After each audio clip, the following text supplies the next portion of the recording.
قال رسول الله صلى الله عليه وسلم إن الله ليملي للظالم حتى إذا أخذه لم يفلته। নবীজি বলেন আল্লাহ তাআলা জালেমদেরকে ঢিল দেয়, সুযোগ দেয়, যখন ধরে ফেলে তখন আর আল্লাহ ছাড়ে না।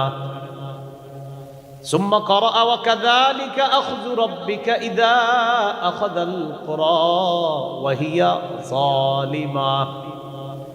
এরপর নবী আল্লাহর কোরআনের একটা আয়াত তেলাওয়াত করলেন, তোমার রবের পাকড়াও এমনই যখন তিনি কোন জালেম এলাকাকে ধরে, সম্প্রদায়কে ধরে। ইন্না আখদাহু আলিমুন শাদীদ, তার ধরা, তার পাকড়াও আলিমুন পীড়াদায়ক, যন্ত্রণাদায়ক, শাদীদুন কঠিন। তো দুইটা মিলান, কঠিন পীড়াদায়ক, কঠিন যন্ত্রণাদায়ক। মনে হবে আপনার আমি যেই পরিমাণ জুলুম করতেছি আমাকে ঠেকানোর কেউ নাই, তো এক বাক্যের মাধ্যমে আপনার পুরা জিন্দেগি খতম করে দিবেন। কয় বাক্য? এক বাক্যে 16 বছর খালাস।